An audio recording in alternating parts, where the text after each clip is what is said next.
Kawasan Sarinah menjadi target teror bom yang terjadi Kamis siang. Sterilisasi di TKP dilakukan aparat gabungan TNI Polri sehingga masyarakat hanya bisa menyaksikan dari jarak jauh. Saat ini Jalan Raya Tamrin, tempat lokasi sudah dibuka untuk umum. Bagaimana gambaran dua titik tempat peristiwa teror Sarinah tersebut? Kita ikuti penelusuran Carlos Michael dan juru kamera Muhammad Reza. Tepat pukul 10:40 waktu Indonesia Barat, di sini di Starbucks yang ada di Menara Cakrawala, ledakan pertama dari teror Sarinah terjadi.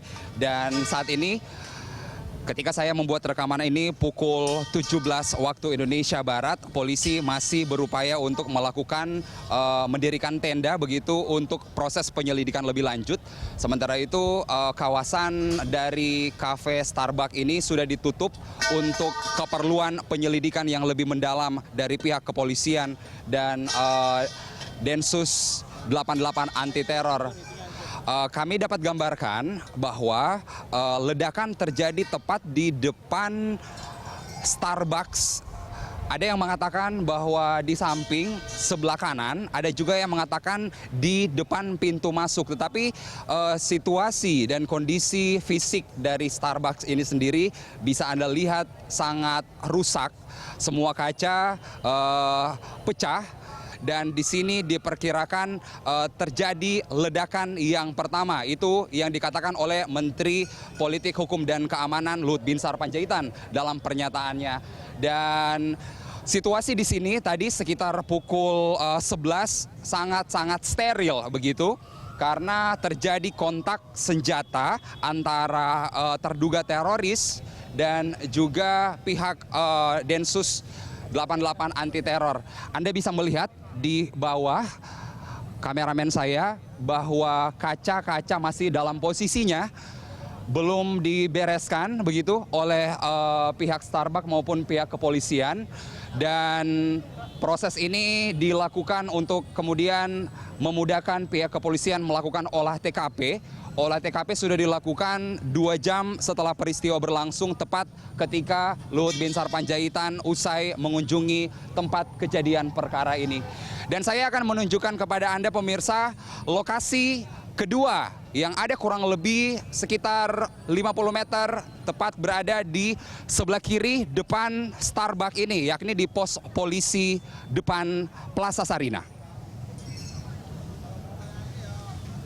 Sebelum kita ke lokasi berikutnya, yakni di pos polisi, ini adalah salah satu mobil yang menurut penuturan saksi yang ada di sekitar Starbucks menjadi tempat persembunyian. Di balik ini kemudian masuk ke dalam Starbucks. Ini adalah mobil jenis Daihatsu B1403 POR dalam situasi pecah kacanya. Dan ini ada tanda-tanda tembakan begitu, peluru. Dan ini diduga adalah peluru yang terjadi atau ditembaki pada saat peristiwa kontak senjata antara pihak kepolisian Densus 88 anti teror bersama dengan terduga teroris. Dan di sini ada tanda-tanda darah begitu. Ini di sini posisi ditemukan jenazah pada saat ledakan terjadi. Tepat di samping kiri mobil jenis Sirion Daihatsu ini. Saya akan membawa Anda pemirsa untuk melihat lokasi penembakan dan ledakan yang kedua di pos polisi.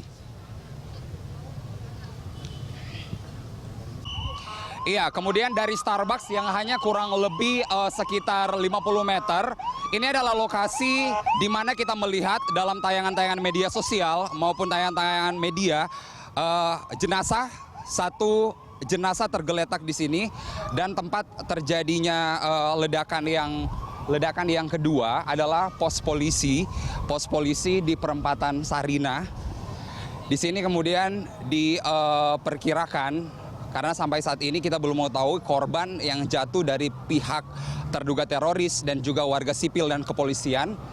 Tapi ledakan yang cukup kuat menyebabkan pos polisi yang seharusnya kokoh ini kemudian hancur begitu.